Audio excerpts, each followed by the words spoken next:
Welcome to the city. I'm Anthony Wilson, the Public Information Officer for the City of San Angelo. And joining us for our whole episode today is one of our new council members, Councilman Harry Thomas from District 3. Councilman, thanks for being with us. Thank you, Anthony, for having me. Now, for those who don't know you, I'd like you to introduce yourself and just talk about whatever it is that you think it's important for your constituents to know about you. Well, sure. I've been married for 37 years. My wife and I have raised two boys in this community. Today we've got two precious granddaughters. And I worked for Goodyear for 40 years. The last 20 of those I was their chief accountant. And I'm a graduate from Angelo State University. Now, you ran in one election on May 7th. What motivated you to run for the city council? You know, I've been part of a lot of nonprofits in this community for a long time. Service was ingrained in me in a young year, Boy Scouts, and the bottom line is I felt like that I could take that next step and serve not only a few people in the community, but 100,000 folks. So was it more just an interest in serving as opposed to any particular issue that motivated you? Well, kind of both. Streets and water are real big with me, and of course, every time somebody thought I was going to run for city council, then they would say, "Well, when are you going to fix Bell Street?" Because that's the area where I live, And of course, my granddaughters are 4 and 7. I want to ensure that their grandchildren have water, so I'm looking 50 years down the road. I'm not looking to kick the can across the street.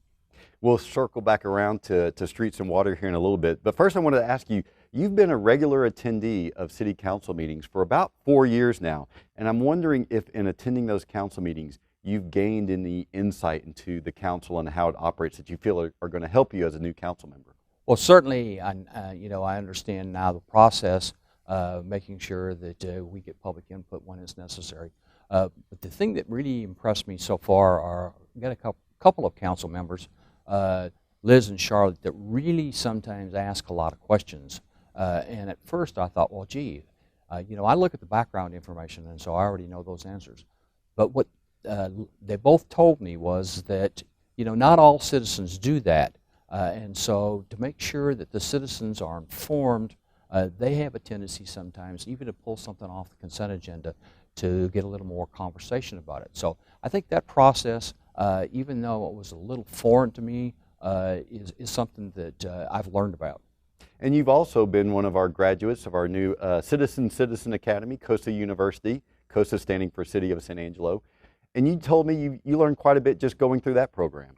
Right. I really thought I knew a lot about San Angelo and processes and the government and city operations, but I really learned a lot during those 9 months, having conversations with those city leaders and those division leaders about the operation of the city and what goes on here. Now, leading up to the May 7th election, I heard a lot of reports that you were campaigning quite tirelessly for this seat.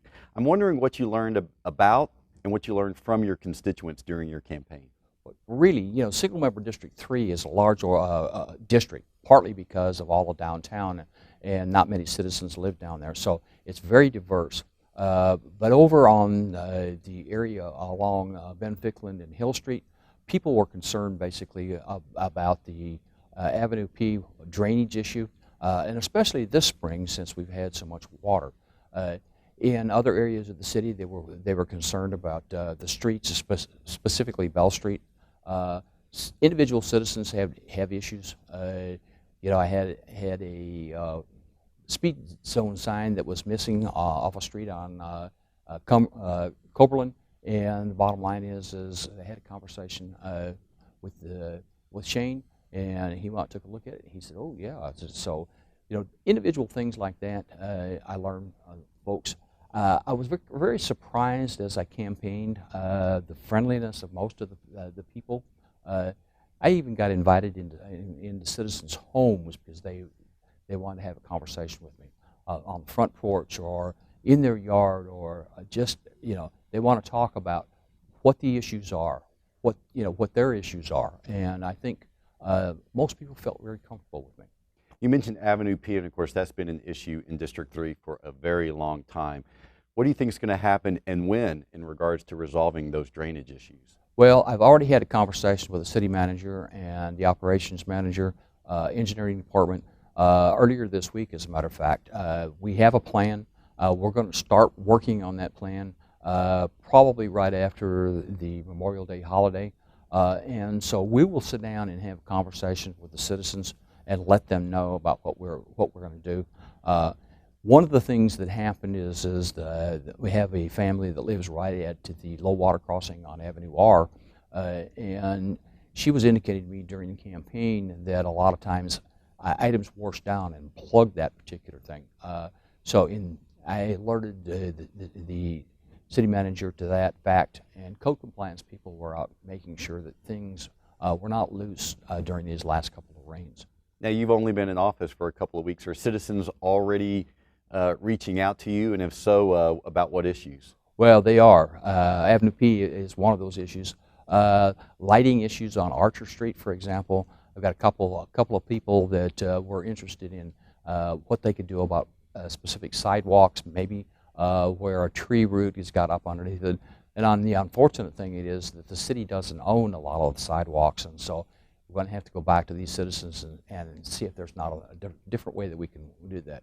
But really, streets and speed limit signs, and they're still talking a little bit about trash too. So, as you know, the City Council has adopted 5 priorities, and chief among those is improving our water infrastructure and growing our water supply. I want to talk about water infrastructure first.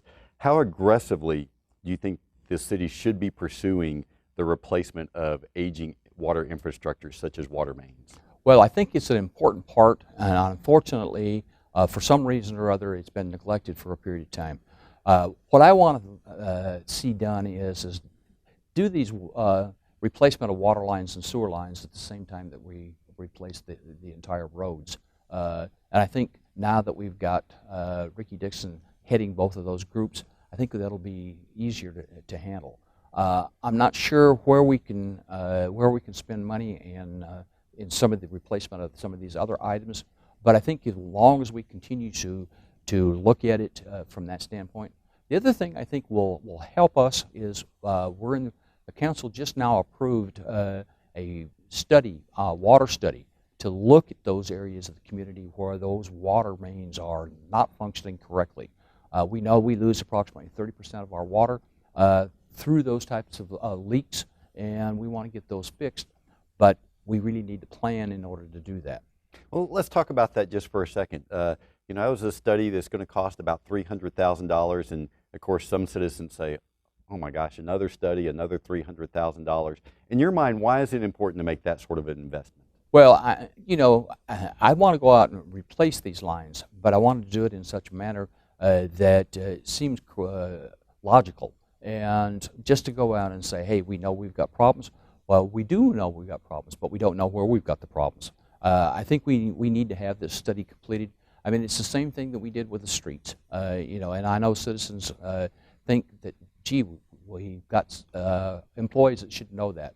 Well, we really don't. And the study that we've got off the streets was so complete that the bottom line is now we have a plan in place to do that, a 10-year plan that'll take care of those streets and doing the maintenance on the streets every 7 to 8 years. The Water Advisory Board is right now considering 3 options for growing our water supplies. And of course, those are using treated wastewater that's treated back to drinking standards, collecting stormwater from the Red Arroyo, and then fully developing the Hickory aquifer so that we have full use of all of our water rights from that groundwater source. I'm curious as to what your thoughts are to each of those. Maybe if you start with the treated wastewater. Well, DPR, as it says, is... And let's say that's direct potable reuse. It is, the direct potable reuse. The bottom line is when you take a look at that is I think the technology is there. I'm not sure San Angelo is ready to do that yet. First of all, we haven't completed the study on how that's going to happen, and we need to see those results first before we make that decision. The Red Arroyo happens every once in a while, and I'm sure that it happened this spring because of the amount of water that we had. The problem that you got with that is it takes so much to capture that water and to refine it because of all the material that's in that water. I I think we'd be better off taking a look at how we can utilize that water and maybe divert it all the way downstream, maybe to use for these farmers in East San Angelo. The other item, we know that we've got a plan out there for the hickory, and at some point in time we're going to use that, regardless of whether or not we ever go to DPR. That's only 7 million gallons a day, and we use approximately 14 million gallons today. So we're going to have to blend it with something. I don't think the future really is in surface water. Hickory may be where we want to do, but again, that's kind of a middle of the road plan. That doesn't get us down to where I want to be in 50 years. And so I still need to take a look at what water that's in the ground. But that entails a lot of other things. We've got water rights from other citizens possibly in that. Plus, what I don't know yet, because I'm not up to speed on where we are with the West Texas Water Partnership and where those things are going. So I have to learn about that. Of course, the City Council recently approved some water rate increases in order to help fund some of these projects. What was your stance on that decision? Well, actually, what I said was that I wanted to wait a little while. Now, the council went ahead and approved it. It's out there. We've got those needs. So at some point in time, regardless of whether it's DPR or whether it's another project, that funding will be there through those water rate increases. Now, we really need to make sure that we continue to look at those rates. And of course, once a year we can come back to council and take a look to see whether or not the water department is fully funded. And if it is, then we can take a look at adjusting those rates the other direction. The City Council will soon be considering maybe some changes in the water conservation plan, some different triggers for our drought contingency plan. What are your thoughts on that? Well, certainly when you live in West Texas and every few years you're basically looking at drought, I think it makes sense. Citizens now are going to xeriscaping and rainwater harvesting and a lot of different things to help with their lawns and their trees. I will tell you, this is the first time I've had a lawn probably in 20 years, because I only used water to keep my trees alive down in the 2011 drought, and I don't believe in watering a lawn personally. I've lived in West Texas since 1971, and I just know that the good Lord's going to let it rain sometime, but in between times, you just got to deal with it. We're talking with Councilman Harry Thomas, and we'll be back and continue this conversation after this special report. We hate to be a buzzkill, pun intended, but those city trucks you see spraying for mosquitoes in alleyways, they're not as effective as you may think they are. In fact, an airborne droplet of the chemical must actually land on the mosquito in order to kill that pesky vector. San Angelo's abundant rainfall this spring may well result in a bumper crop of bloodsuckers. With that comes heightened concerns about mosquito-borne diseases such as encephalitis, West Nile, and Zika virus. It should be noted, however, the threat is low in West Texas for Zika and other such diseases. This is confirmed by Goodfellow Air Force Base. Goodfellow traps mosquitoes and sends them to a lab to be tested for diseases 3 times per week. Any public health concerns would be reported to the city's Health Services Department. The city of San Angelo seeks to control the mosquito population by treating pools of standing water with larvicide. This practice is highly effective in killing mosquitoes before they fully develop. But the most effective ways for preventing mosquitoes are simple steps you can take around your own home. For instance, dump water from flower pot bases or give them a quick blast with a leaf blower. Cover trash bins. Dump buckets, wading pools, and other containers where water collects on a regular basis. Better yet, leave them overturned. Drop a mosquito dunk into containers that need to stay right side up. Mosquito dunks kill the insects and are available at most home improvement stores. Refill animal dishes and bird baths with fresh water daily.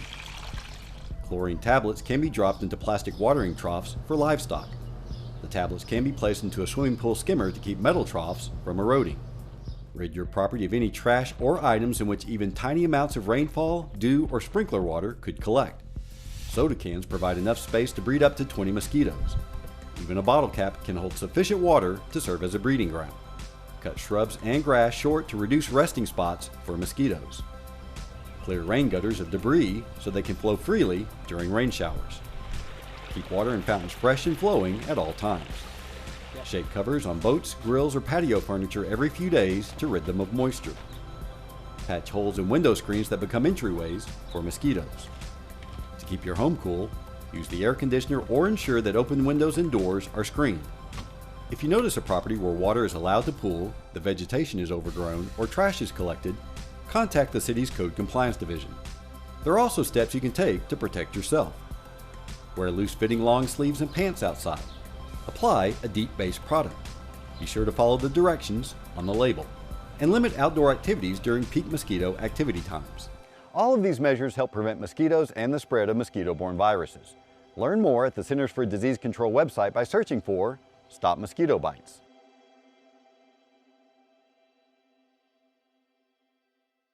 Welcome back. We are continuing our conversation with Harry Thomas. He is the new councilman representing District 3 on our City Council. Councilman, as you know, streets are the City Council's second-ranking priority, and the City Council recently invested a record $3.6 million in seal coating this year, and it has approved an $80 million plan over the next 10 years to rebuild our most compromised streets. Wondering what you make of these actions. Well, actually, I'm pleased. You know, one of the things I said when I was campaigning is I was not on the council when they made the decision to do that, but because Bell Street, which is one of the most critical ones, is going to start being repaired during my tenure, I'm going to take credit for part of that. The bottom line is that those streets that are in most need, we've got that plan now. $16 million every other year, which means that that money will be there, $80 million over the 10-year period of time. And what citizens need to really know is that does not mean that we're going to raise taxes.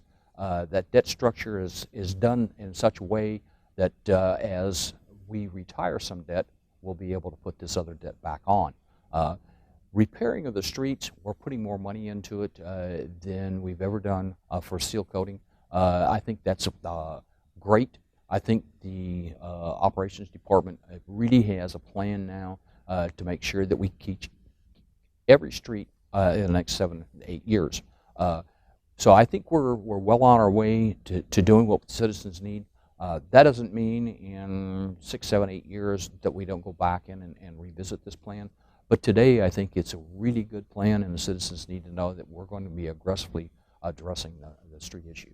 And I think it's also important for citizens to know that Bell Street is going to be one of the first 2 streets that's going to be addressed later this year, but they shouldn't expect that the entire stretch of Bell Street is going to all be done at one time. No, as a matter of fact, we're going to do the engineering starting this fall, and starting in about January or February of 17, we'll start from the river to Harris Street.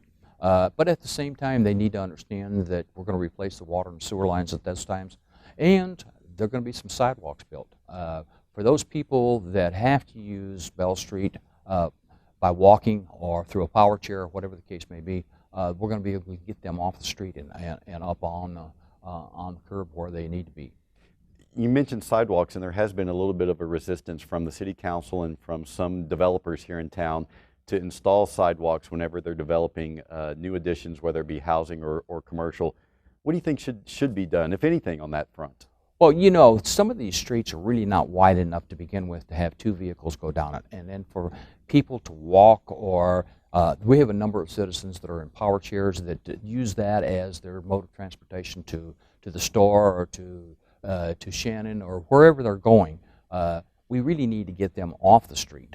We really need to get them up on that. You know, I know it could be an issue when you talk about sidewalks and the maintenance thereof 15, 20 years down the road. But the bottom line is we don't need to have these pedestrians out in the street.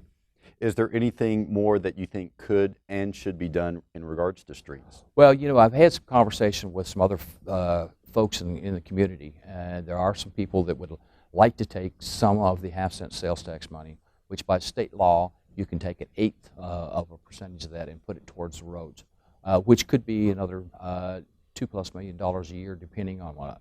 I'm not sure if that's the direction we need to go. Certainly willing to study that proposition and to see whether or not we can do it.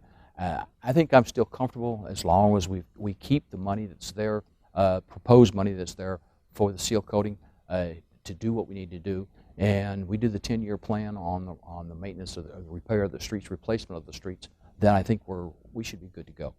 The City Council is yet to determine what it's going to do about a new police station, although this year it did move that priority up to number 3 among its 5 priorities. What would you like to see happen on that front? Well, we've got to get out of the police station we're in. I mean, you know, that's a 1960s model year or somewhere in that neighborhood. They're utilizing every little space in that particular one. For 160 plus police officers, we've got some of those police officers in other places in the community now because they can't get into that station. You know, whether or not the First Financial Bank building is the right one, we still haven't seen the completion of that study on that yet. And it's going to probably be late in 17 before they move into their new facility anyway.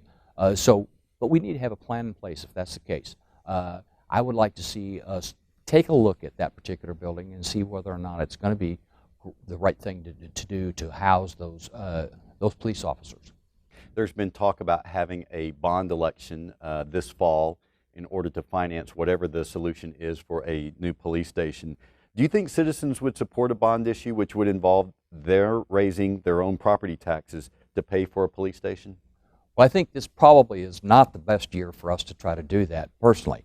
But I think overall, citizens believe that public safety is number one. They want to make sure that our police officers are able to do the job and be in any building that will allow them to be successful. So I think certainly we'll have to try to do something, and a bond election probably seems to be the best direction. But again, we're going to have to do a lot of work. There's got to be a lot of education. I certainly would like to see us wait maybe next spring, maybe the fall of 17 before we go to that bond election. But I don't know enough information yet to be able to push it one direction or the other. You mentioned about the timing, and you're not quite sure if this is the right timing. Why would that be? Well, you know, there are still, the sales tax is down. They say 15%. I think now that oil is close to $50 a barrel, I think you're going to start seeing some of those people in outside and west of San Angelo start to hire again. I believe it's probably, the oil is probably going to be between $55 and $60 a barrel before the end of the year. And so we're going to, that sales tax will probably start to increase a little bit, but it's still going to be down 10 to 12% overall as it was last year. And the bottom line is that people are still not really comfortable with the economy. I think now that we're over 100,000 people, that some of these big box, some of these major restaurants will probably start to take a look at San Angelo.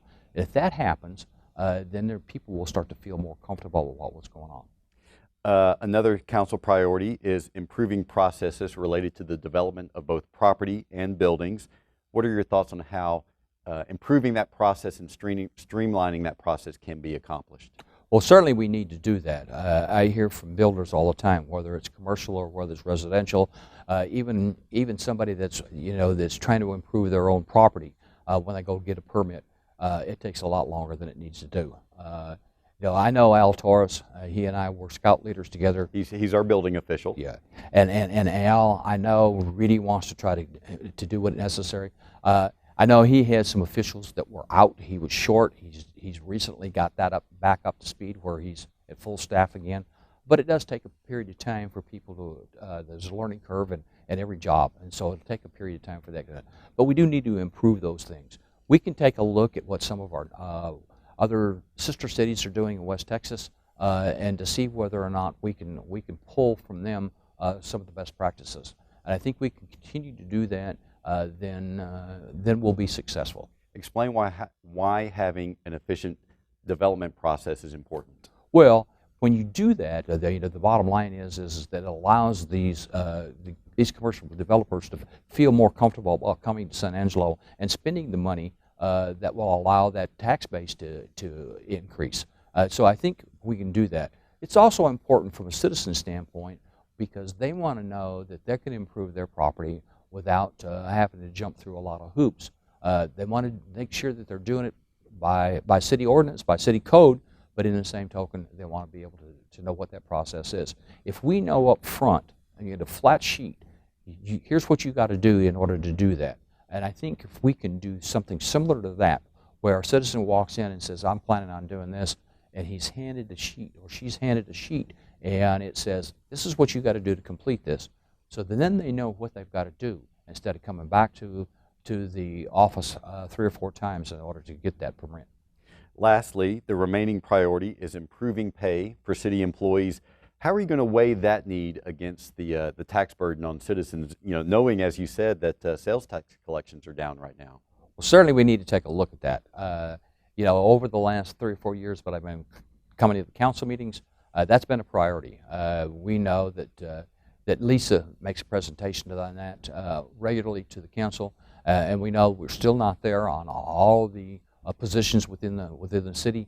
We need to get up there to that 90-95% range where some of our sister cities are. We need to make sure that still is a priority. But what's going to be tough this year, as you say, is with the sales tax revenue down, it's going to be tough in order to do that. So what I'm suggesting is as we take a look at these budgets and go through that budget process this summer, is that each division manager will have to go back and take a look at their own budgets and say, is there any belt tightening that can be done in order for us to continue to give those raises necessary to hold on to those employees. And you segued directly where I wanted to go, which was talking about the budget. What will your approach be in determining what the property tax rate should be?